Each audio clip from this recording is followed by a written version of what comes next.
नमस्कार मंडळी, श्री स्वामी समर्थ। स्वागत आहे तुमचं माझ्या यूट्यूब चॅनलवरती।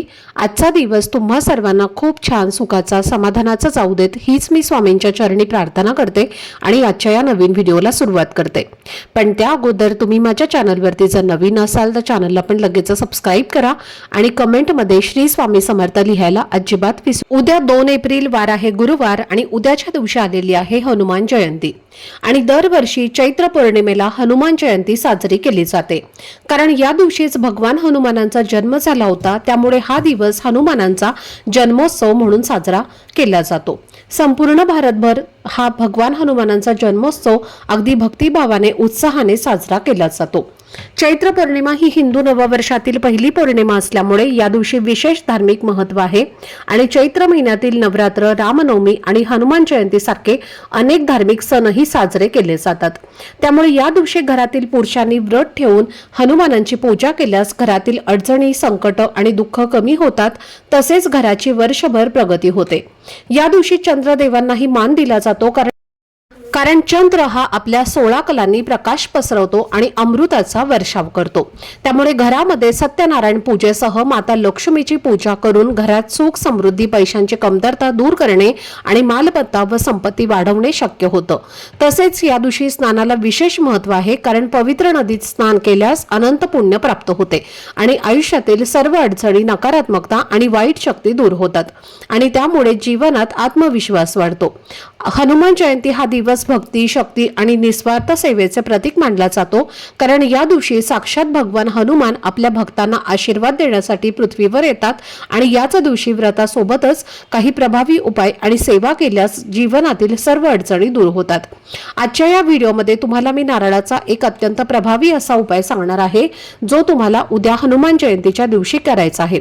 त्यामुळे तुमची सर्व अडकलेली कामं पूर्ण होतात, प्रत्येक कामात यश मिळतं, कर्जमुक्ती होते, 7 पिढ्यांचा दारिद्र्य दूर होतं, नजरबाधा आणि शत्रूंचा त्रास संपतो आणि लक्ष्मीची कृपा मिळून वर्षभर आर्थिक समृद्धी होते। तर हा नारळाचा उपाय कसा करायचा, कोणत्या वेळेत करायचा याबद्दलची संपूर्ण माहिती मी आजच्या व्हिडिओमध्ये तुमच्यासोबत शेअर करणार आहे। त्यामुळे व्हिडिओ हा स्किप न करता शेवटपर्यंत नक्की पहा, जेणेकरून तुमच्यापर्यंत योग्य ती माहिती पोहोचेल। आणि तुम्ही माझ्या चॅनलवरती जर नवीन असाल तर चॅनलला पण लगेच सबस्क्राइब करा आणि बेल आयकॉनला सुद्धा प्रेस करा, म्हणजे मी जेव्हा कधीही नवीन व्हिडिओज अपलोड करेन त्याचं नोटिफिकेशन सर्वात आधी तुम्हाला मिळेल आणि तुमचा एकही व्हिडिओ हा मिस होणार नाही। तसेच हाय बटनवर सुद्धा क्लिक करा। तर आजच्या या व्हिडिओमध्ये मी तुमच्यासोबत एक अतिशय प्रभावी असा उपाय सांगणार आहे, जो तुम्हाला उद्या म्हणजेच 2 एप्रिलला गुरुवारी करायचा आहे आणि तुम्ही हा उपाय सकाळपासून संध्याकाळपर्यंत कोणत्याही वेळेमध्ये करू शकता।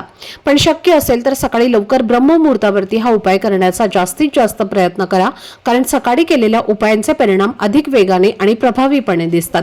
आणि जर सकाळी तुम्हाला वेळ नाही मिळाला तर संध्याकाळपर्यंत तुम्ही हा उपाय करून हनुमान जयंतीचा पूर्ण लाभ हा घेऊ शकता, कारण या दिवशी संध्याकाळी हनुमानांचा जन्म झाला आणि हनुमान जयंतीचा जन्मोत्सव हा सायंकाळी साजरा केला जातो। आणि यंदा हनुमान जयंती साजरी करण्यासाठी शुभ मुहूर्त संध्याकाळी 6:15 ते 8 वाजेपर्यंत असणार आहे। ज्या घरात हा उपाय केला जाईल त्या घरातील सर्व अडचणी, संकट, आर्थिक अडथळे आणि नकारात्मक ऊर्जा दूर होतात। घरामध्ये पैसे येण्याचे सर्व मार्ग खुले होतात, कारण राम भक्त भगवान हनुमान हे संकटमोचक आणि चिरंजीवी देवता आहेत, जे भक्तांच्या हाकेला धावून येतात आणि संकटातून त्यांना मुक्त करतात। आणि पवित्र मनाने केलेली हनुमान भक्ती किंवा उपाय हा नेहमी फलदायी ठरतो। तसेच ज्योतिषशास्त्रानुसार हनुमान जयंतीच्या दिवशी केलेले उपाय भक्तांच्या मनोकामना पूर्ण करतात। नारळाला आपल्या हिंदू धर्मामध्ये खूप महत्त्व आहे, कारण तो शुद्धता, समृद्धी आणि दैवी आशीर्वादाचं प्रतीक मानला जातो आणि धार्मिक विधींमध्ये नारळाचा वापर प्राचीन काळापासून केला जातो। तसेच नारळाला लक्ष्मीचं प्रतीक देखील मानलं जातं आणि तो ब्रह्मा, विष्णू, महेश या त्रिमूर्तींचा प्रतिनिधी मानला जातो। तसेच नारळाच्या झाडाला कल्पवृक्ष मानलं जातं, कारण भगवान विष्णूंनी पृथ्वीवर अवतार घेतला तेव्हा देवी लक्ष्मी सोबतच नारळाचे झाड आणलं होतं आणि नारळावर असलेले 3 डोळ्यांची रचना भगवान शंकरांच्या त्रिनेत्राशी तुलना केली जाते। तसेच भगवान हनुमान हे भगवान शंकराचे अवतार मानले जातात, त्यामुळे नारळाला हनुमान जयंतीच्या दिवशी विशेष महत्त्व दिलं जातं। जर तुम्ही हा उपाय केला उद्या तर घरात अखंड लक्ष्मी वास करते, देवी लक्ष्मी प्रसन्न होते, घरातील आर्थिक अडचणी दूर होतात, उद्योग व्यवसाय चालू राहतो, पैसे टिकतात आणि सतत येणाऱ्या आर्थिक ताण किंवा खर्च नियंत्रित होतो. तसेच घरातील सर्व अडकलेली कामं पूर्ण होतात, मनोकामना पूर्ण होतात, नजरबाधा किंवा शत्रूंचा त्रास संपतो आणि जीवनातील सर्व अडथळे दूर होतात.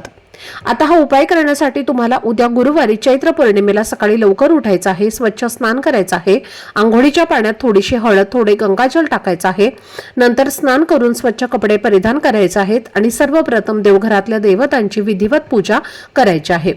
जर तुमच्या घरामध्ये हनुमानांची मूर्ती किंवा फोटो नसेल तर तुम्ही मंदिरामध्ये जाऊन हनुमानांची पूजा करू शकता. तसेच ही चैत्र पौर्णिमा कुलदेवीला सुद्धा समर्पित आहे, त्यामुळे कुलदेवीचा फोटो किंवा टाक असेल तर त्यावर कुंकुमार्चन, धूपदीप, अगरबत्ती लावून वातावरण प्रसन्न करावं आणि त्यानंतर हा नारळाचा उपाय करायचा आहे. हा उपाय केल्याने तुमच्या घरात सुख, समृद्धी, शांती आणि लक्ष्मीची कृपा कायम राहते आणि जीवनातील सर्व अडथळे आणि संकट दूर होतात. आता हा उपाय करण्यासाठी तुम्हाला सर्वप्रथम एक दिवा लागणार आहे. मातीची पणती घ्या, त्यामध्ये मोहरीचं तेल घाला. मोहरीचं तेल नसेल तर साधं तेल तुम्हाला घालायचं आहे आणि त्यामध्ये चिमूटभर तुम्हाला काळी किंवा पिवळी मोहरी टाकायची आहे.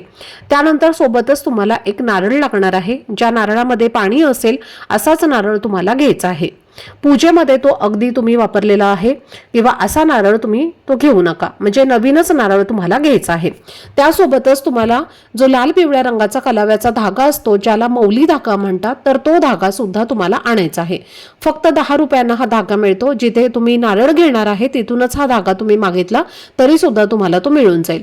तर तो धागा सुद्धा तुम्हाला आणायचा आहे आणि त्यानंतर तुम्हाला एका कागदामध्ये मुठभर जे काळे उडीद असतात तर ते ठेवायचे आहेत. पुन्हा दुसऱ्या एका पुडीमध्ये तुम्हाला मुठभर काळे तीळ जे असतात तर ते घ्यायचे आहेत आणि त्यानंतर थोडासा गूळ आणि फुटाणे घ्यायचे आहेत. फुटाणे नसेल तर गूळ आणि चणा डाळ घ्यायची आहे आणि या सर्व वस्तू घेऊन तुम्हाला हनुमानांच्या मंदिरामध्ये जायचं आहे. हनुमानांच्या मंदिरात गेल्यानंतर सर्वप्रथम तिथे तुम्हाला हा दिवा जो आहे तर तो प्रज्वलित करायचा आहे. जर दिवा तुम्हाला घेऊन जाणं शक्य नसेल तर फक्त तेल घेऊन जा आणि मंदिरामध्ये जो दिवा चालू असतो त्या दिव्यामध्ये तुम्ही घेऊन गेलेले जे तेल आहे तर ते तेल तुम्हाला त्या दिव्यामध्ये टाकायचं आहे. तुम्ही दिवा नाही ठेवला तरी सुद्धा चालेल. त्याचबरोबर तुम्हाला जाताना जी रुईच्या पानांची माळ असते तर ती सुद्धा घ्यायची आहे. 5, 7, 11 या संख्येमध्ये रुईच्या पानांची माळ जी असते तर ती घ्यायची आहे. शक्य असेल तर घरूनच तुम्ही घेऊन जा, नसेल तर मंदिराच्या बाहेर या दिवशी बऱ्याच माळी ज्या आहेत तर त्या विकायला ठेवलेल्या असतात आणि तिथून तुम्ही ही माळ घेतली तरी सुद्धा चालेल. तेल सुद्धा असतं तिथं, तर ते सुद्धा मोहरीचं तेल तुम्ही तिथंच घेतलं तरी सुद्धा चालेल.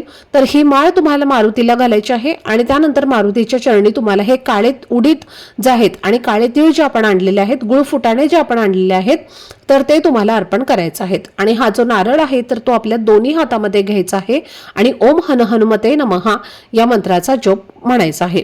आता जो लाल पिवळ्या रंगाचा कलाव्याचा धागा आहे आणि तो तुम्हाला नारळावरती 7 वेळे देऊन बांधायचा आहे आणि प्रत्येक वेळा देताना तुम्हाला तुमच्या मनातील इच्छा व्यक्त करायची आहे आणि त्यानंतर हा नारळ जो आहे तर तो नारळ आपली इच्छित मनोकामना व्यक्त करून मारुतीला अर्पण करायचा आहे.